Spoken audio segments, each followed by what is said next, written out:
പ്രതിഷേധം ഉണ്ടായെന്നുള്ള കാര്യം ശരിയാണ്.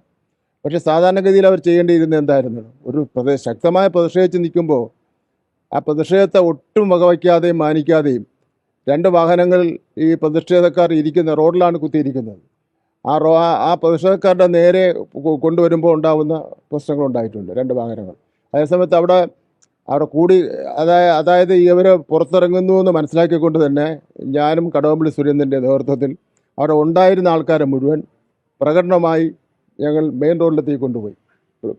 രക്തസാക്ഷി മണ്ഡപത്തിൻ്റെ അവിടെ ചെന്ന് സുരേന്ദ്രനൊക്കെ സംസാരിച്ച ശേഷമാണ് ഞങ്ങൾ പിരിയുന്നത്. അപ്പം ഞങ്ങൾ ആ രൂപത്തിൽ സഹകരിക്കുന്നതിന് വേണ്ടി തയ്യാറായി. എങ്കിലും കുറച്ച് ആൾക്കാർ വീണ്ടും അവശേഷിക്കുന്നുണ്ടായിരുന്നു. അവരും കൂടെ ഒരു 5-10 മിനിറ്റ് കഴിഞ്ഞെങ്കിൽ അവരും കൂടെ പിരിഞ്ഞങ്ങ് പോകുമായിരുന്നു. അതിന് പകരം ഇ ഡിക്കാർ ചെയ്തതെന്ന് പറഞ്ഞാൽ അവിടെ ഇരുന്ന അവരുടെ നേരെ വാഹനം കൊണ്ടുവരികയാണ് ചെയ്തത്. അപ്പോൾ ഒരു സംഘർഷം ഉണ്ടായി. അതിൽ പ്രശ്നം ഉണ്ടായവരെ പിടിച്ചോട്ടെ പോലീസ്. ഇപ്പോൾ ചെയ്തെന്താ? 100ഓളം വരുന്ന വീടുകൾ പോലീസ് റെയ്ഡ് ചെയ്തിരിക്കുന്നു. സെർച്ച് വാറണ്ട് ഇല്ലാതെയാണ് പോലീസ് റെയ്ഡ് ചെയ്തിരിക്കുന്നത്.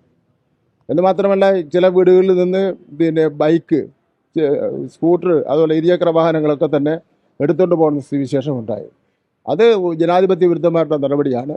സമരം ചെയ്തതിൽ എന്തെങ്കിലും പോരായ്മയോ നിയമവിരുദ്ധമായ കാര്യങ്ങളുണ്ടെങ്കിൽ പോലീസിന് നടപടി സ്വീകരിക്കാൻ കേസ് ചാർജ് ചെയ്യാൻ കോടതി തീരുമാനിക്കട്ടെ.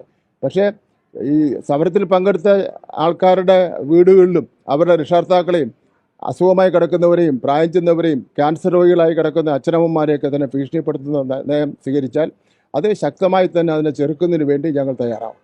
ഇതുപോലെ തന്നെ മറ്റൊരു വിഷയം, കഴിഞ്ഞ ഭരണകാലത്ത് മുഖ്യമന്ത്രി പിണറായി വിജയൻ ഒന്നും പ്രതികരിക്കുന്നില്ല എന്നുള്ള പരാതിയായിരുന്നു. ഇത്തവണ ഇപ്പോഴത്തെ മുഖ്യമന്ത്രി ഒന്നും പറയുന്നില്ല, ഒരു കാര്യത്തോടും ഒരു വിഷയത്തോടും പ്രതികരിക്കുന്നില്ല.